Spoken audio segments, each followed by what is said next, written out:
Hello there guys, it's Lewis back again with another video by Life Path 1 Spirit Guidance. Today is another review video. This is for a very special deck. This was my first Oracle deck. I bought this on my first trip to Burley with my friend Zhuja. We had a lovely day, had a bit of a beer, had a coffee. Burley was wonderful. It was a bit quiet because it was winter time, but Burley is one of those places. It picks up in the summer and quiets down during the winter. But it was the place I got my first Oracle deck. So the deck we are looking at in question is by Caroline Mitchell, illustrated by Tiras Very. They are, of course, local artists to Burley and local spiritualists. And that deck is the Dragon Path Oracle. I'm sorry it's backwards. I've had to use the other side of my camera so I can show you guys and also see what I'm doing a bit better. So that's the book you get. Unfortunately, I don't have the top of the box. I do have the bottom. Of course, backwards again. Unless you can read backwards, kudos to you. So the dragons are as old as time itself. They appear in every culture throughout the history of the world. To some, they are a fierce, man-eating, treasure-guarding beasts, while to others they are powerful allies. The dragons within this oracle deck are here to help and guide us along our spiritual path. They urge us to become the best possible version of ourselves, guide us to release fears and pain, for example, and to embrace our spiritual awakening, accepting and nurturing ourselves in all our shades of grey. They are our teachers and guides with an enormous amount of compassion for mankind. Although they are extremely straight-talking, they shoot from the hip, so to speak. Are you ready to embrace your dragon power? Now, there are 33 cards in this Oracle deck. I think it's pretty hard to get hold of. I haven't looked on Amazon for them yet. So that's usually where I find my tarot decks too, or I'll just Google, as I did with my next one, which I will be buying. Might do that review of that one next. That's quite a special one.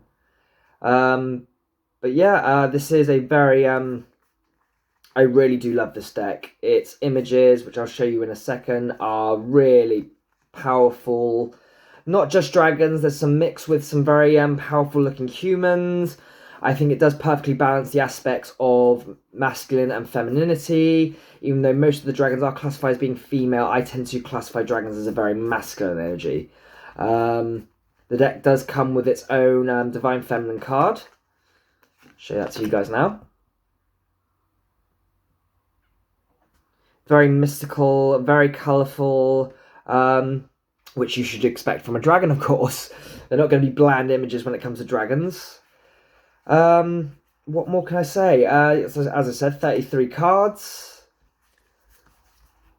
My first time, when I first bought them, I did a shuffle, one for my friend, Zhuja, and I also did one for myself. And of course, the first card that popped out for me was, as it would happen, my card.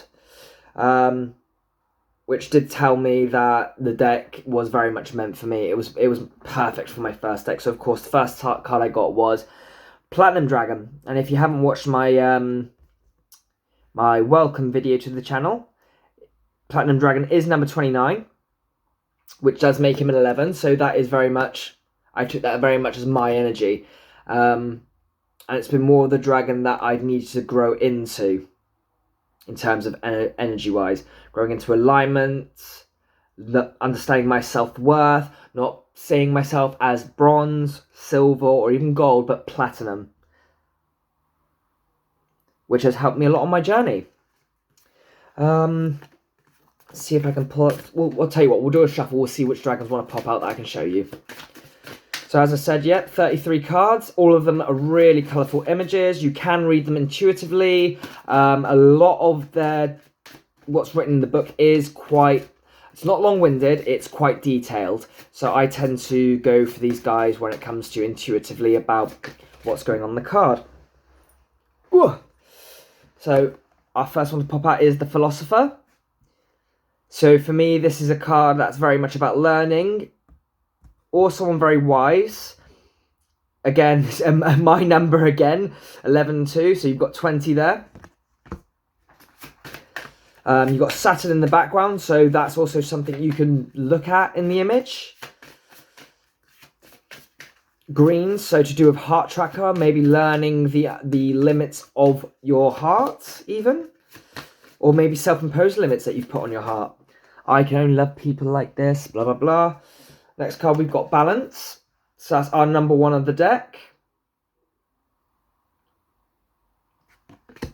See if we can get one more. But I'm very much a big fan of this card. I keep it in its own tarot bag because it's one of the very few Oracle cards I do have in a tarot bag, actually. I do need to get more. I won't show you that because I want to use the tarot bags for picker piles, if that makes sense. I want to keep the bags off screen as much as possible until... because I don't really want to switch them.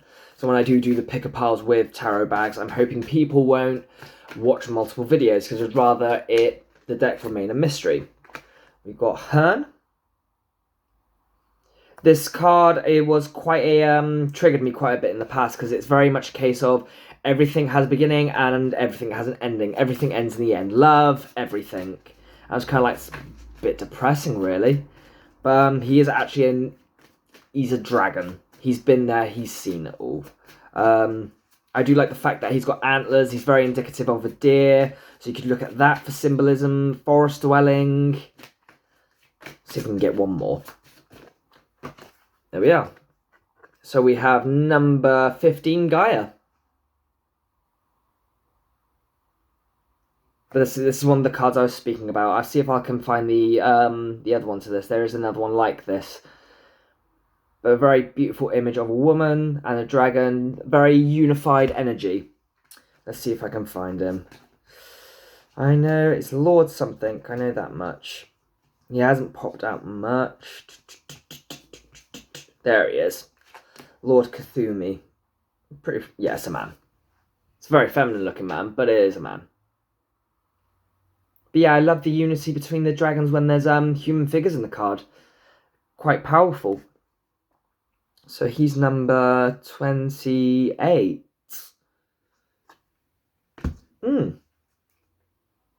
Of course, this is probably the darkest card. He does look quite dark and intimidating.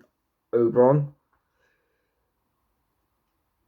But yeah, it's a really amazing deck. If you can get hold of it, I would recommend, even if you're just a collector. It is absolutely my favourite Oracle deck that I own. And the messages are wonderful. They're very, like it says on the back, they're very no-nonsense, straight talking. They can be a bit from the hip, as it says. But they're quite affirmative as well. They can be quite good for affirmations, asking for guidance. The dragons each have, in each of their descriptions, they have what they're telling you in the book. Oh, random feather. Okay. Maybe that's for you. But I hope you've enjoyed this video. This is the Dragon Path Oracle, as I said before. I do highly recommend it. Another one of my favourite decks. I will probably be reviewing one of my new decks soon. So the last 2 decks I did buy were the Otherkin Tarot by Ciola Thompson. So I've got the second one of hers, aiming to get that third one. And I'm also got the Crystal Mandala, which is out of my reach. Ah, there we are. I've got the book here. And also the Crystal Mandala, which has been a very nice addition to my Oracle collection. Next, I'm aiming for, I believe it was the Aquarian Magicians.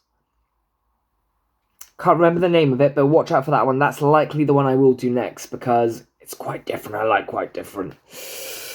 So, guys, thank you for watching. I hope you've enjoyed this review.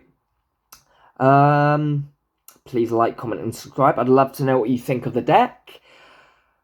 And until next time, take it easy. And much love to you. Bye-bye now.